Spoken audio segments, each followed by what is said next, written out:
صحیح بخاری حدیث نمبر 47۔ حضرت صلی اللہ علیہ وسلم نے فرمایا کہ مسلمان کو گالی دینے سے آدمی فاسق ہو جاتا ہے اور مسلمان سے لڑنا کفر ہے۔ صحیح بخاری حدیث نمبر 48۔ حضرت صلی اللہ علیہ وسلم اپنے حجرے سے نکلے، لوگوں کو شب قدر بتانا چاہتے تھے وہ کون سی رات ہے۔ اتنے میں دو مسلمان آپس میں لڑ پڑے۔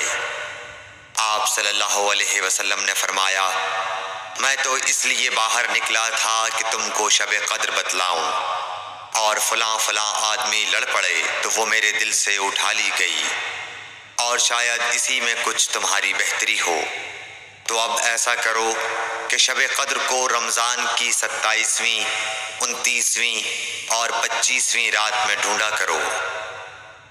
صحیح بخاری حدیث نمبر 49۔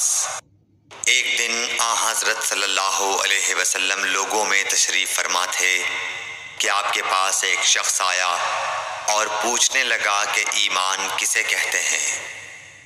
آپ صلی اللہ علیہ وسلم نے فرمایا کہ ایمان یہ ہے کہ تم اللہ پاک کے وجود اور اس کی وحدانیت پر ایمان لاؤ، اور اس کے فرشتوں کے وجود پر، اور اس اللہ کی ملاقات کے برحق ہونے پر، اور اس کے رسولوں کے برحق ہونے پر، اور مرنے کے بعد دوبارہ اٹھنے پر ایمان لاؤ۔ پھر اس نے پوچھا کہ اسلام کیا ہے؟ آپ صلی اللہ علیہ وسلم نے پھر جواب دیا کہ اسلام یہ ہے کہ تم خالص اللہ کی عبادت کرو اور اس کے ساتھ کسی کو شریک نہ بناؤ، اور نماز قائم کرو، اور زکوٰۃ فرض ادا کرو، اور رمضان کے روزے رکھو۔ پھر اس نے احسان کے متعلق پوچھا۔ آپ صلی اللہ علیہ وسلم نے فرمایا، احسان یہ ہے کہ تم اللہ کی عبادت اس طرح کرو گویا تم اسے دیکھ رہے ہو۔ اگر یہ درجہ نہ حاصل ہو تو پھر یہ تو سمجھو کہ وہ تم کو دیکھ رہا ہے۔ پھر اس نے پوچھا کہ قیامت کب آئے گی؟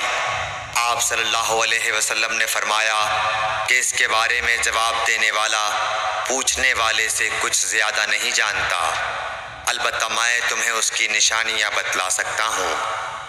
وہ یہ ہیں کہ جب لونڈی اپنے آقا کو جنے گی، اور جب سیاہ اونٹوں کے چرانے والے دیہاتی لوگ ترقی کرتے کرتے مکانات کی تعمیر میں ایک دوسرے سے بازی لے جانے کی کوشش کریں گے، یاد رکھو قیامت کا علم ان 5 چیزوں میں ہے جن کو اللہ کے سوا کوئی نہیں جانتا۔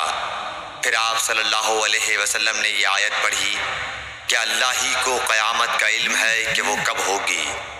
پھر وہ پوچھنے والا پیٹھ پھیر کر جانے لگا۔ آپ نے فرمایا کہ اسے واپس بلا کر لاؤ۔ لوگ دوڑ پڑے مگر وہ کہیں نظر نہیں آیا۔ آپ صلی اللہ علیہ وسلم نے فرمایا کہ یہ جبرائیل علیہ السلام تھے جو لوگوں کو ان کا دین سکھانے آئے تھے۔ صحیح بخاری حدیث نمبر 50۔ ہرقل شاہ روم نے ابو سفیان سے کہا، میں نے تم سے پوچھا تھا کہ اس رسول کے ماننے والے بڑھ رہے ہیں یا گھٹ رہے ہیں؟ تو نے جواب میں بتلایا کہ وہ بڑھ رہے ہیں۔ ٹھیک ہے، ایمان کا یہی حال رہتا ہے یہاں تک کہ وہ پورا ہو جائے۔ اور میں نے تجھ سے پوچھا تھا کہ کوئی اس کے دین میں آ کر پھر اس کو برا جان کر پھر جاتا ہے؟ تو نے کہا نہیں۔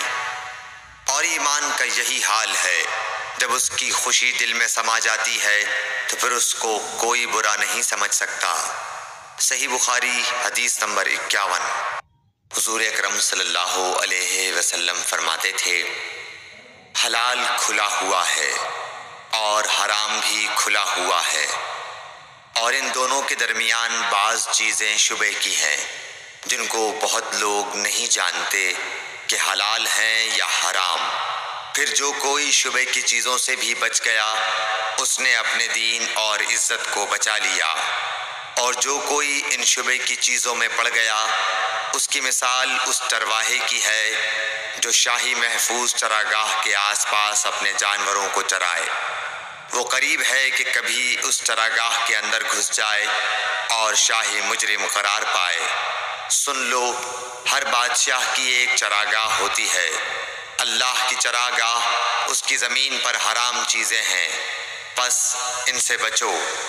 اور سن لو، بدن میں ایک گوشت کا ٹکڑا ہے، جب وہ درست ہوگا سارا بدن درست ہوگا، اور جہاں بگڑا سارا بدن بگڑ گیا۔ سن لو، وہ ٹکڑا آدمی کا دل ہے۔ صحیح بخاری حدیث نمبر 52۔ عبد القیس کا وفد جب حضرت صلی اللہ علیہ وسلم کے پاس آیا تو آپ نے پوچھا کہ یہ کون سی قوم کے لوگ ہیں یا یہ وفد کہاں کا ہے؟ انہوں نے کہا کہ ربیعہ خاندان کے لوگ ہیں۔ آپ صلی اللہ علیہ وسلم نے فرمایا، مرحبا اس قوم کو یا اس وفد کو، نہ ذلیل ہونے والے نہ شرمندہ ہونے والے، یعنی ان کا آنا بہت خوب ہے۔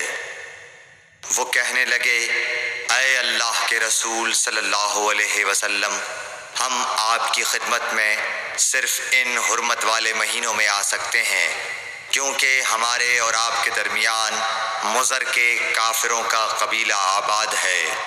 پس آپ ہم کو ایک ایسی قطعی بات بتلا دیجئے جس کی خبر ہم اپنے پچھلے لوگوں کو بھی کر دیں جو یہاں نہیں آئے، اور اس پر عمل درآمد کر کے ہم جنت میں داخل ہو جائیں۔ اور انہوں نے آپ سے اپنے برتنوں کے بارے میں بھی پوچھا۔ آپ صلی اللہ علیہ وسلم نے ان کو 4 باتوں کا حکم اور 4 قسم کے برتنوں کو استعمال میں لانے سے منع فرمایا۔ ان کو حکم دیا کہ ایک اکیلے خدا پر ایمان لاؤ۔ پھر آپ صلی اللہ علیہ وسلم نے پوچھا کہ جانتے ہو ایک اکیلے اللہ پر ایمان لانے کا مطلب کیا ہے؟ انہوں نے کہا کہ اللہ اور اس کے رسول ہی کو معلوم ہے۔ آپ نے فرمایا کہ اس بات کی گواہی دینا کہ اللہ کے سوا کوئی معبود نہیں، اور یہ حضرت محمد صلی اللہ علیہ وسلم اس کے سچے رسول ہیں، اور نماز قائم کرنا اور زکوٰۃ ادا کرنا اور رمضان کے روزے رکھنا اور مال غنیمت سے جو ملے اس کا 5واں حصہ مسلمانوں کے بیت المال میں داخل کرنا، اور 4 برتنوں کے استعمال سے آپ صلی اللہ علیہ وسلم نے ان کو منع فرمایا۔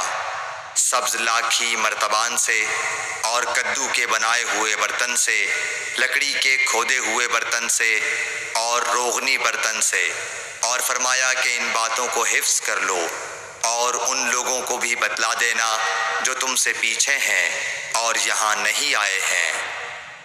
صحیح بخاری حدیث نمبر 53۔ حضرت صلی اللہ علیہ وسلم نے فرمایا، عمل نیت ہی سے صحیح ہوتے ہیں، یا نیت ہی کے مطابق ان کو بدلہ ملتا ہے، اور ہر آدمی کو وہی ملے گا جو نیت کرے گا۔ بس جو کوئی اللہ اور اس کے رسول کی رضا کے لیے ہجرت کرے اور اس کی ہجرت اللہ اور اس کے رسول کی طرف ہوگی، اور جو کوئی دنیا کمانے کے لیے یا کسی عورت سے شادی کرنے کے لیے ہجرت کرے گا تو اس کی ہجرت انہی کاموں کے لیے ہوگی۔ صحیح بخاری حدیث نمبر 54۔ حضرت صلی اللہ علیہ وسلم نے فرمایا، جب آدمی ثواب کی نیت سے اپنے اہل و عیال پر خرچ کرے بس وہ بھی اس کے لیے صدقہ ہے۔ صحیح بخاری حدیث نمبر 55۔ حضرت صلی اللہ علیہ وسلم نے فرمایا، بے شک تو جو کچھ خرچ کرے اور اس سے تیری نیت اللہ کی رضا حاصل کرنی ہو تو تجھ کو اس کا ثواب ملے گا، یہاں تک کہ اس پر بھی جو تو اپنی بیوی کے منہ میں ڈالے۔ صحیح بخاری حدیث نمبر 56۔ جریر بن عبداللہ رضی اللہ تعالی عنہ نے کہا کہ حضرت صلی اللہ علیہ وسلم سے میں نے نماز قائم کرنے اور زکوٰۃ ادا کرنے اور ہر مسلمان کی خیر خواہی کرنے پر بیعت کی۔ صحیح بخاری حدیث نمبر 57۔ جس دن مغیرہ بن شعبہ حاکم کوفہ کا انتقال ہوا تو جریر بن عبداللہ رضی اللہ تعالی عنہ خطبے کے لیے کھڑے ہوئے اور اللہ کی تعریف اور خوبی بیان کی، اور کہا تم کو اکیلے اللہ کا ڈر رکھنا چاہیے، اس کا کوئی شریک نہیں، اور تحمل اور اطمینان سے رہنا چاہیے اس وقت تک کہ کوئی دوسرا حاکم تمہارے اوپر آئے، اور وہ ابھی آنے والا ہے۔ پھر فرمایا کہ اپنے مرنے والے حاکم کے لیے دعائے مغفرت کرو، کیونکہ وہ مغیرہ بھی معافی کو پسند کرتا تھا۔ پھر کہا کہ اس کے بعد تم کو معلوم ہونا چاہیے کہ میں ایک دفعہ حضرت صلی اللہ علیہ وسلم کے پاس آیا اور میں نے عرض کیا کہ میں آپ سے اسلام پر بیعت کرتا ہوں۔ آپ نے مجھ سے ہر مسلمان کی خیر خواہی کے لیے شرط کی، بس میں نے اس شرط پر آپ سے بیعت کر لی۔ بس اس مسجد کے رب کی قسم کہ میں تمہارا خیر خواہ ہوں۔ پھر استغفار کیا اور ممبر سے اتر آئے۔ صحیح بخاری حدیث نمبر 58۔